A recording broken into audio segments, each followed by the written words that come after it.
So Sankarea follows a high school boy by the name of Chihiro Furuya who has this obsession with all things zombies. He loves zombie books, zombie comic books, zombie TV shows, zombie movies, you name it. If there's a zombie in it, he loves it. And he has this weird fantasy where he actually ends up dating a zombie. And one day his cat dies and he's like, oh man, I'm kind of sad that my cat dies. And he comes up with the brilliant idea of resurrecting his cat by using this spell book that he found while cleaning out some person's house. I forget whose house it was, but he found this book that tells him how to resurrect the dead. And while he's trying to resurrect his cat, he meets this girl by the name of Rhea, a girl who's trying to escape the torment of her overly protective father and her brutal mother who gives her verbal abuse all the time. Together they figured out how to make the revival potion by using poisonous hydrangea plants and successfully revived Babu. But secretly, Rhea took some of the potion with her that she'll later use to try to kill herself, being that it is from a poisonous leaf. But it doesn't work. And after a series of unfortunate events, Rhea actually ends up falling to her death and dies. But because she took that potion, she gets revived as a zombie. And it basically follows Chihiro and Rhea's blooming relationship as she learns to kind of deal with life as a zombie. Now, I was requested to watch this anime by one of my subscribers, Ben Tuttle, and you all voted for this anime to be one of the animes that I reviewed for July. And I gotta say,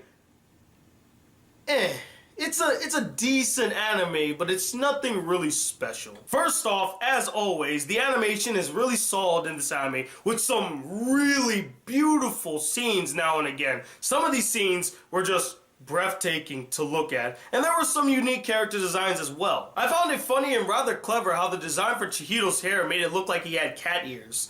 Had to sneak it in somehow, didn't you? Now, to be honest, I really didn't find the main story of the anime to be all that interesting or even unique. I mean, we've seen this story told 1,000 times over. It's really nothing special. But some of the side stories and backstories were really interesting and enjoyable. I especially loved Ranko's backstory that kind of details how her relationship and love for Chihiro began. It was quite interesting and rather charming. I just really love little kid relationships in animes. I find them so adorable and cute and touching, and this anime is no exception. Another really good backstory, and is probably the best backstory in this entire anime, is the backstory with Rhea's father and stepmother.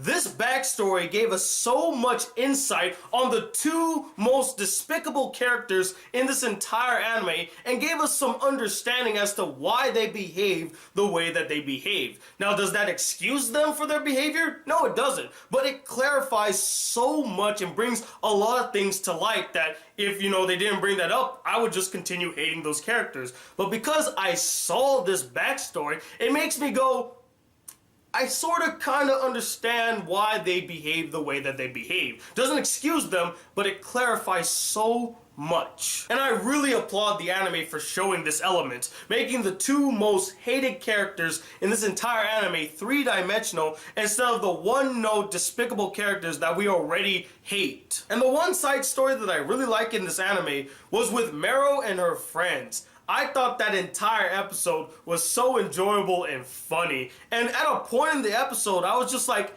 can we just follow these characters? Because they are the most interesting and the most enjoyable characters in the entire anime. If the show was about them, I might have enjoyed this anime even more. And speaking of those three characters, some of the characters in this anime, mostly the side characters, were enjoyable and some had very interesting backstories that shined a light on the characters and gave us some insight, as I mentioned earlier with Ranko's backstory and Rhea's father and stepmother's backstory. And you also got some fun comic relief characters in this anime as well. Like there's this one dude who's kinda like friends with Chihiro, and he likes to talk about hooking up with hot girls, and he gets jealous that Chihiro's always with these hot girls. I enjoyed him a lot in the anime. And then you got these two maid characters that every time I saw them in the anime, I just had this big smile because I enjoyed seeing them. They were ridiculous and a lot of fun. Sadly, they're not in the anime that much, but they did leave a lasting impression with me. And that's really all the things that I enjoyed about this anime. Now we get to the stuff I didn't really enjoy about this anime. As I mentioned earlier in this review, I found the main story of the anime very uninteresting, boring, and just straight up cliche. I mean, we've seen this story told a million times over, and it doesn't help that the two leads of the anime aren't that interesting as well. I mean, they're not bad, it's just there's nothing really special about them. There's nothing really unique about them. They don't really have much character development given to them either. And their relationship is very hollow and standard. It's nothing special at all. And that's a big problem when you made them the main vocal point of the entire anime. I mean, Reia's nice and pretty and Chihiro loves zombies, but other than that, there's nothing much about their characters that make them stand out. Hell, the supporting characters stood out more than the two leads.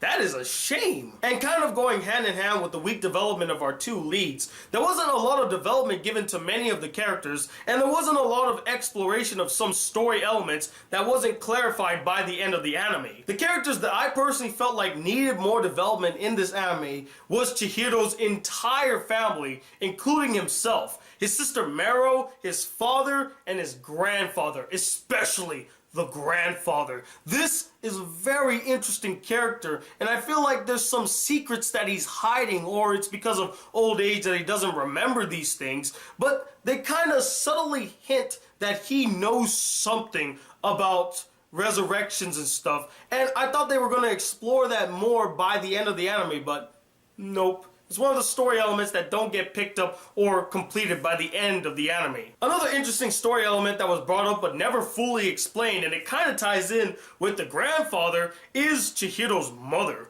Now, I don't want to give away what it is, but it is very interesting, and I wanted to know more about Chihiro's mother and what happened to her and all that good stuff, but they never ever explore it ever again in the anime, which really sucked, and it just left me hanging like, well, what happened to the mother, and what is the mother? Where is she? And yes, guys, I know they explain it in the manga, but this is the anime review, and the fact that they did not clarify it at the end of the anime is disappointing. It's one of those, you want the answers?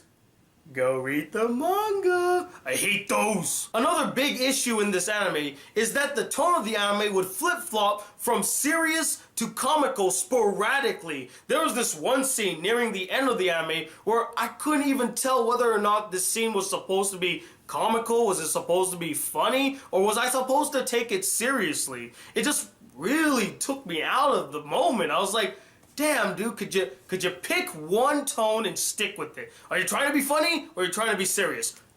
Pick one. Or at least have a good balance between the comedic moments and the serious moments. There was no good balance in this anime. Now, this last thing is not a con against the anime. It's just a little nitpick that I had with the storytelling of the anime.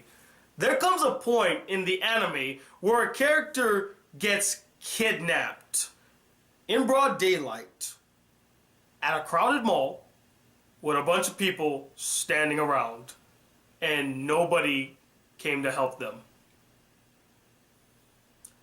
That scene was so unrealistic, it just baffled me. I was shocked at this scene, and it's the only scene in this entire anime that really stood out to me just of how ridiculous it was. I was like, seriously, no one's gonna call for help? No one's gonna help this poor person who's getting kidnapped right now? No one's gonna call the security guards? Really, Japan? Really? I just chalk it up to poor writing. I mean, they just needed a way to have the character get kidnapped without any big fuss whatsoever. So they just wrote it that they got kidnapped and they got away. That's it. So overall, although I really enjoyed some of the supporting characters and their interesting backstories, the anime as a whole just suffers from way too many issues that can't be ignored. Like a weak main story that is so uninteresting and unengaging, two leads that you don't give a shit about and feel no romantic connection with, weak characters, unexplored situations and plot lines, and a flip-flop tone. And that's why I'm going to give this anime a 3 out of 5 stars. It's okay. If you don't see Sankarea, no one's going to beat you up for it. Trust me. But anyway, what did you guys think of this anime? Did you really like it? Or did you find it really boring and mundane? You really didn't care? And let me know, is there a scene in an anime that you've seen that you found so ridiculous that it took you right out of the anime? Like you went, nope, I don't believe that. I'm done with this entire scene. I'm done with this moment. I'm done with this anime. Comment below and let me know.